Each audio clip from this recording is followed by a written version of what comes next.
Welcome to the Age of Agility. My name is Nick LaFleur, and I'm filling in for Shannon this week. Some of you may have already noticed changes to the look of this show in your feed. As of last week, our company Quickbase has launched a new brand identity. In this episode, we're joined by Brian Wood, Senior Brand Marketing Manager here at Quickbase. We discuss what exactly is a brand identity, what prompted this change, and why Agile Brands should reinvent themselves from time to time. Take a listen and enjoy my conversation with Brian Wood, Senior Brand Marketing Manager at Quickbase.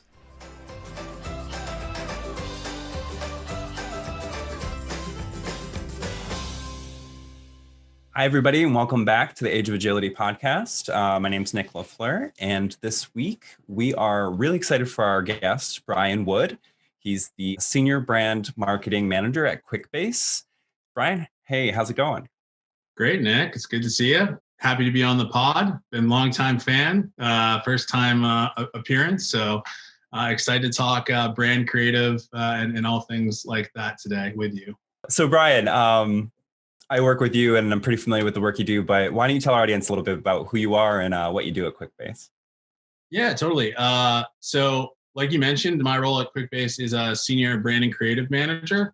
So what that entails is kind of being a champion for creative pursuits within our marketing organization. So working very closely with a big swath of cross-functional folks from, our web development team to our product designers and things like that, and really trying to champion and bring some cohesion and excitement around creative across the organization.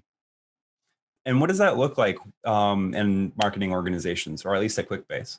I mean, at Quickbase is something we've been growing kind of organically for the last few years. When I started Quickbase, there was, we had one full-time designer, kind of lived on an island by himself, and slowly but surely we've been kind of, building that muscle, building that function out. So, now we have myself working in kind of a more senior role. We have dedicated designers on staff. We have folks like yourself working as dedicated multimedia experts, creating amazing content every day. It's just something that's grown naturally as we've grown as a company. And why don't you tell us about the work you've been up to lately? I know that Quickbase has been keeping you busy. Just a little bit, yeah. The last, several months to past year, I think we actually kicked this project off the last day we were in the office, to be honest, before we all went home back in March. But we've been working on a massive scale corporate rebrand for Quickbase. So everything from color palette to logo to the way we talk about ourselves in the markets. We really tried to reimagine, reinvent ourselves. And we're super excited that we launched, round one this week. We'll continue to evolve and improve and grow that. But we're really excited to get it out into the market, get people's response to it, and also seeing the energy internally behind it and everyone kind of rallying around it has been super, super rewarding after a long journey all the way from March to a few days ago. So that sounds like a really big undertaking. Why? What prompted the change? So I think a lot of companies, ourselves included, generally speaking, there's going to be a rebrand or a reimagination of how you portray yourself every several years or so. For us, we last undertook a rebrand in 2017. So it's been 3, maybe 4 years since the last rebrand. And if you look at the way that our company looks, the people that are at the company, the customers we engage with, vastly different than 4 years ago. Our team at Quickbase is almost entirely new within the last calendar year. I've only been at the company for 2.5 years. You're not the same company as you were perhaps when you undertook your last rebranding. So it's always good to be self-reflective. So we took time. We looked at who we were as a company, who we wanted to be talking to, what are the things we care about, what are we fighting for out there in the world, and we realized that very quickly that we weren't hitting the mark where with the existing kind of look, feel, and messaging that we had in place. I'd say that's kind of what it's that moment of self inflection. You kind of take the time and look and you go, we're not really the same company we were 4 years ago, so maybe we need to be going at this in a different direction. And that's a really oversimplification of how you end up starting a process like that. But I think there's a big part of that because ultimately you want your brand to be a reflection of who you are as a company, as a group of individuals. And if it's not authentic and it's not not the correct, combination of elements, then, it's time to go back to the drawing board, reimagine yourself, reinvent yourself, and do it in a very cross collaborative kind of, way. Companies, just like the customers they have, kind of grow and change as time goes on. So rebranding in a way is sort of like reestablishing what your identity is. It's a moment in time where it should be a true reflection of who you are as a company, as a group of individuals. A brand's not just a coat of paint or, a typeface. It really is, it's everyone living and breathing and being part of that kind of, higher level belief system. And that's, I mean, that kind of goes hand in hand with what we talk about a lot in the show, which is agility and operational agility. Bringing your brand to kind of reflect what you're about is a way for a company to sort of pivot their messaging. Absolutely. What does it mean for brands to be agile? Some of the things we really tried to focus on in terms of creating agility, in creating a foundation that people could be agile off of, was creating standards and guidelines that allowed us to tell stories in a very flexible and nimble manner.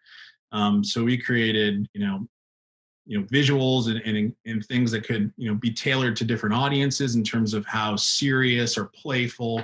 A really wide color palette, for example, lets us kind of be as buttoned down or as out there as we want to be, depending on who we're talking to, what's the tale that we want to tell, all of those elements. So agility for me is creating a system within your brand that allows you to tell the stories you need to tell to the folks that you need to tell them to, and do that in kind of an interesting and dynamic way, so you don't get stuck in kind of everything looking the same. Software, it's a joke for a lot of people. Like, software design is very much like, if you've seen one, you've seen them all.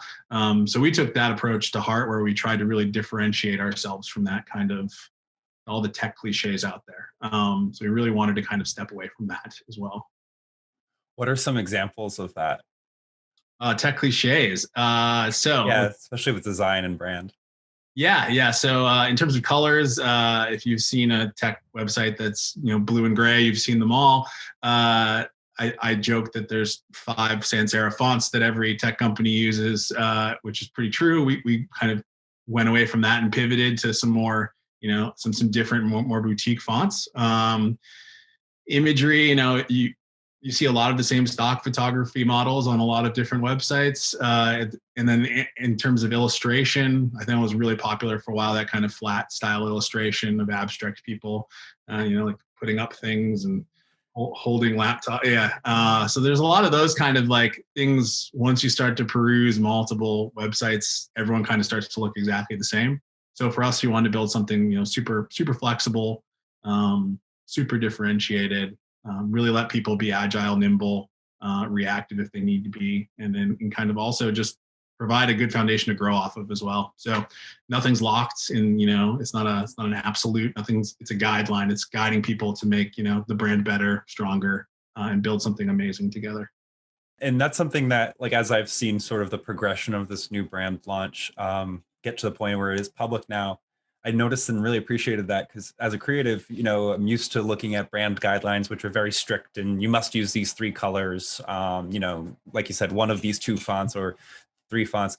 There's a lot of ways that companies can kind of stand out. They also want to be taken just as seriously as their competitors by customers. Yep. So what are some ways that we built in room for flexibility and spontaneity while still appearing legitimate? Yeah, so I think some of the things we did, a lot of it's how we talk, the things we choose to focus on.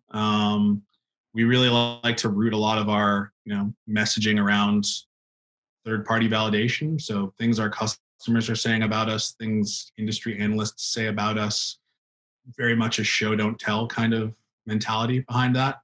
I think that ultimately helps legitimize what you do, make you seem like you're serious, make you seem like you are at the top of your industry. You can put all the flowery marketing copy you want on a page. A lot of people just will cut through that. They don't really care about that. They want to see what people like them think about the products, think about the company.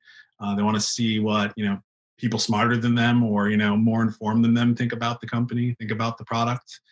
So we weave that into everything we do. That human level of storytelling, that third-party validation part of the story.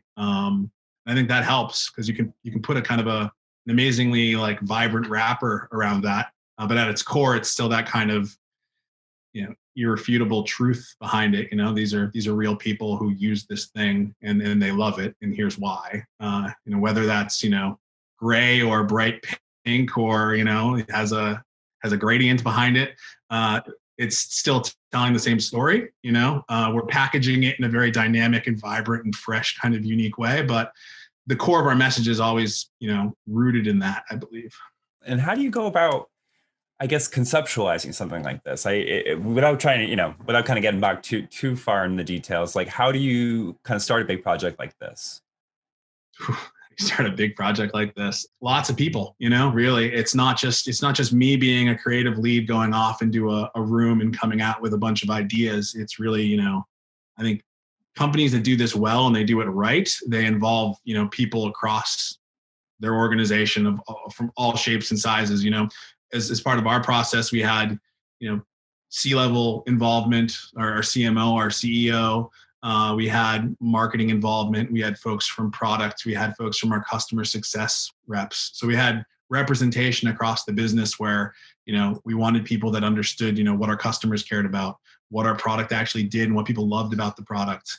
What the market is looking for, and what we're looking at from our C-level, like what are our key priorities as a company, and like it's a witch's pot, a big brew of all of those different elements coming together, and then a lot of patience involved too. Like you need to take the time to properly build a foundation to build something off of like that. So I think it starts with a lot of people being bought in. Getting that buy-in is not always the easiest, but there's, it requires a village of people to make something like this happen. And you need them in at the ground level very early on in the process in order to be successful. That's great. And it sounds, I mean, one of the big, I think, misconceptions about corporate creative work is that it's all sort of arts and crafts, right? So this is it's a lot more than just changing a few colors on a palette. It's really taking every decision, a thoughtful approach to every decision. Oh yeah, totally. It is. It's very much not arts and crafts. It is an element to it. How you portray yourself in the market, colors, fonts, word choice. This all really substantially matters. But there's a lot more behind the scenes that goes into that.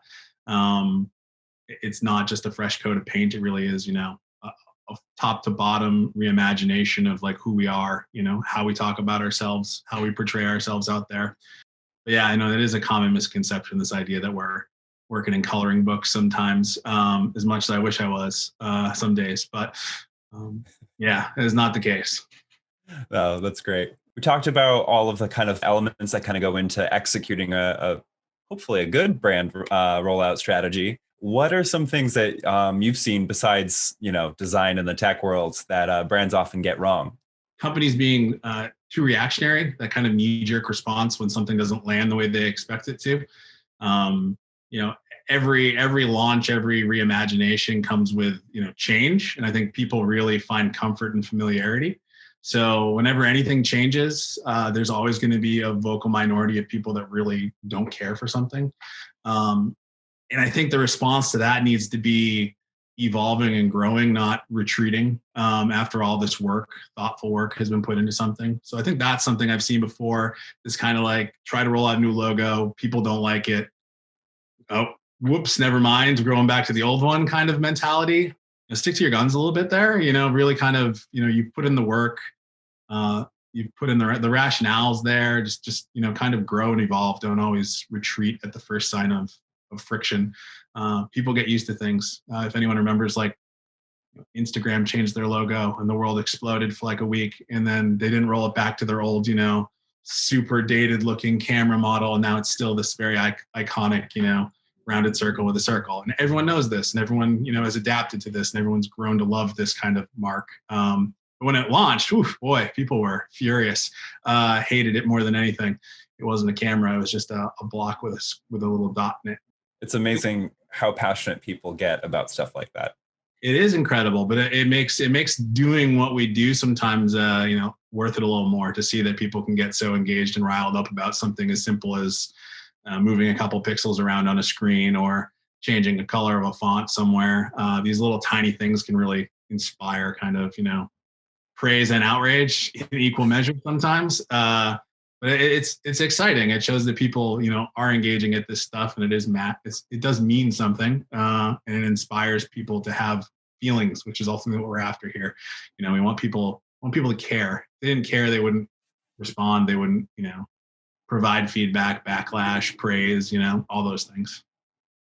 That's a great point to make. Design is so impactful, like you said, either creating what was it, praise or Outrage. outrage. Yeah, praise or outrage, I think are two kind of extremes, but it's a reaction. It's interesting to me that you started this big project actually almost at the beginning of kind of the pandemic disruption last year. Um, any tips or lessons from this project, or even having to do it remotely for the most part, that you're taking with you forward? Yeah, I mean, we learned a lot, lots of moving parts, lots of people involved. I think one thing it made us focus on was this like ruthless prioritization and organization as part of it. When you're not in an environment where you can poke your head over the cube or go walk down the hall to the coffee machine and chat with someone, you really need to make sure you're constantly keeping tabs, constantly staying organized, constantly checking in with people. That was one of the huge things. The level of organization on a project like this, we really learned a lot about how we function, internally. And I think we can take those learnings and move them. They're invaluable for us moving forward as we have countless other projects to tackle over the coming months and years. So yeah, ruthless prioritization helped us with organization. That's the two. Yeah, no, that's great. And I mean, you did all this work. You spent so much time kind of coordinating, getting decisions made, kind of getting buy-in from all the same people. Now what? So I use really crappy building metaphors a lot. So like we spent the last several months, really building a strong foundation, and now is like the fun part. We get to put up the framing, we get to build the house, we get to design it however we want to. This is the fun part, It's working with people all across the business to make this thing a reality. And the only way we get to do that is by building that really strong foundation, or else, a slight little breeze, or, we want to build something strong so that like when disruption inevitably comes again, we're ready for it. We're not going to topple over. We're going to have the ability to, keep adding additions on top of this, renovating things when needed.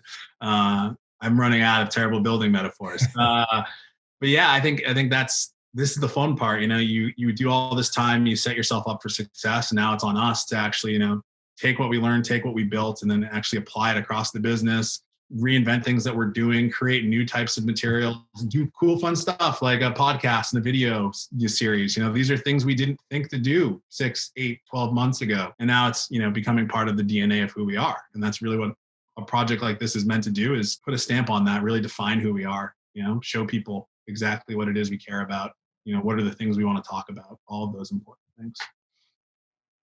That's really cool. And I think there's some awesome points that you've made about what it takes to kind of really thoroughly imagine what you want the brand of your company to be, the perception of your company to be out there in the world. Oh, my cat's joining us. Our last question, we ask this for everyone, is how are you? It's been a busy year for Quickbase, for you, let alone with the pandemic disruption. How have you been? What's been keeping you busy besides all this work? Okay. So 2020 was a wild one. A lot of like personal great milestones. I got married. I bought my first house. We launched a brand, all sorts of like amazing personal highs, with a lot of, across the board personal lows that I'm sure, most people have had in the last year. Separation anxiety, inability to see family and friends. I'm very much an in-person person. So I struggle sometimes with calls and Zooms and all of the same things a lot of people struggle with. Yeah, a lot to be thankful for, a lot to look forward to, and hopefully better days for everyone, myself included. And yeah, just a lot of positive work, a lot of creative work. Got to, really satisfy that part of my brain for the last year. Working on a project is, grandiose is the one we just rolled out. Yeah, 2020 could have been better, but lots of lots of good stuff in there as well. Yeah, it sounds like you had a pretty good year considering. All things considered, yes. All right. So before I let you go, where can folks connect with you or follow your work? Yeah, I'm a bit of a social recluse on the internet. I got like, kind of some Eeyore vibes to me sometimes. I've been described. Yeah, I'm on LinkedIn. You can find me there if you're interested. I'm always happy to chat and talk about design, life, general directions of things, anything. Yeah, that's where you can find me on the internet. Yeah, we'll put the link to connect with Brian in the description for the show. Thanks for joining us, Brian. I really appreciate you joining us today. Yeah, thanks, Nick. It's been a pleasure. For all of you out there, thanks for joining us. This is the Age of Agility podcast. You can find us on quickbase.com/podcast, on youtube.com/quickbase, or wherever you listen to your favorite podcasts. Don't forget to subscribe, rate, and review, and we'll see you next time. Thanks. Bye-bye.